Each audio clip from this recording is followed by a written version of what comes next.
নমস্কার, দেখছেন কলকাতা টিভি। আপনাদের সঙ্গে আমি মধুবন্তী। শুরু করছি আমাদের বিশেষ অনুষ্ঠান কারার ওই লৌহ কপাট। এক যাবজ্জীবন কারাবাসে সাজাপ্রাপ্ত আসামির চিটফান্ডের ব্যবসা ছিল। সেই সব পয়সা নাকি বিজ্ঞাপন দেওয়ার নাম করে কলকাতা টিভিতে পাঠানো হয়েছিল। মানুষের ঘাম রক্তের পয়সা নাকি এইভাবেই এই পথেই ঘোরাফেরা করেছে। মানে পিনকন মালিক মনোরঞ্জন রায় কলকাতা টিভিকে বিজ্ঞাপন দিয়েছেন, আর সেই পয়সার কিছু অংশ রেখে আবার তা ফেরত চলে গেছে মনোরঞ্জন রায়ের কাছে। হ্যাঁ, এভাবেই তো বেআইনি টাকা ঘোরে। তো আসুন সেই টাকার হিসেব নেওয়া যাক।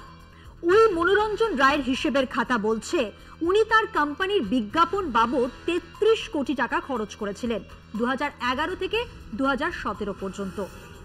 ওই হিসেবের খাতা বলছে মাত্র ৩,৭৮,০০,০০০ টাকা কলকাতা টিভির কাছে এসেছিল, আর বাকি টাকা বিভিন্ন চ্যানেল বিভিন্ন খবরের কাছে গেছে। কত টাকা?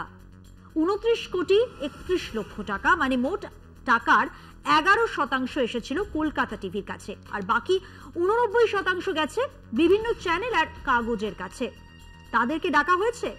না, ডাকা হয়নি। জেলে পোড়া হয়েছে সেই সব সংবাদ মাধ্যমের মাথাদের। এই বিজ্ঞাপনেই চলেছে সান্ধ্য কলতলার আসরে। না, তারা এখন অন্য বিজ্ঞাপনে দিন কাটাচ্ছেন। কিন্তু ওই ৩,৭৮,০০,০০০ টাকার মামলায় জেলে পোড়া হয়েছে আমাদের চ্যানেলের সম্পাদক কৌস্তুভ রায়কে। আম বাঙালির পক্ষে প্রায় ৪ কোটি টাকার তছরূপ হজম করা বড্ড কঠিন। কাজেই স্বাভাবিকভাবেই বাঙালি ক্রুদ্ধ, ক্ষুব্ধ, বিচলিত। কিন্তু সারা ভারতের দিকে একবার তাকিয়ে দেখুন। মোদি জামানার শুরুতেই বিজয় মালিয়া দেশ ছেড়ে পালালো। কত টাকার ঘাপলা?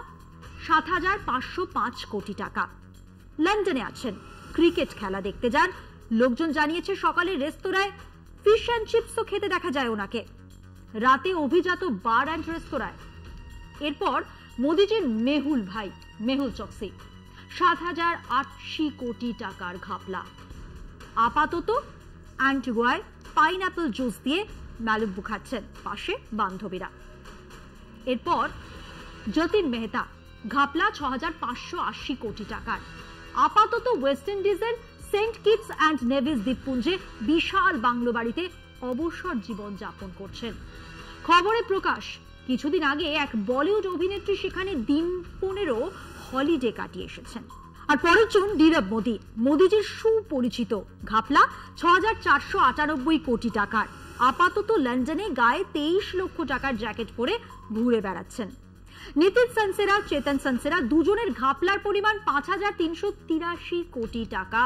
নাইজেরিয়াতে আছেন, দিব্য আছেন। তাদের টাকা এদেশেও খাটছে বলে খবর। উমেশ পারেখ, কমলেশ পারেখ, নীলেশ পারেখ শ্রীগণেশ জুয়েলারি হাউসের মালিক। ঘাপলা ২,৬৭২ কোটি টাকার। তিনজনের দুজন দুবাই আর একজন কেনিয়াতে আছেন। বুঝতেই পারছেন বহাল তবিয়তে আছেন। ললিত মোদি, আইপিএল খ্যাত এই মোদিজির ঘাপলা ১৭০০ কোটি টাকার। বিজেপি নেত্রী সুষমা স্বরাজ বিদেশমন্ত্রী থাকাকালীন ইনি পাসপোর্ট বের করে বিদেশে চলে যান, আর তারপর থেকে ইউনাইটেড কিংডমেই থাকেন। বেড়াতে যান মলদ্বীপ, সুইজারল্যান্ড। কে আটকাচ্ছে? রিতেশ জৈন, ঘাপলা ১,৪২১ কোটি টাকার। কোথায় আছে? উইকিপিডিয়াও জানে না, ইডিও জানে না। রাজীব গয়াল, অলকা গয়াল, সূর্য ফার্মাসিউটিক্যালের ঘাপলার পরিমাণ কত?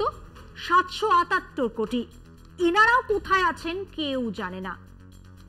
আশিস জোবানপুত্র, ৭৭০ কোটি টাকার তছরূপ লুকিয়ে আছেন কোথায় কেউ জানে না। কিন্তু দেশে নেই এটা কিন্তু সবাই জানে।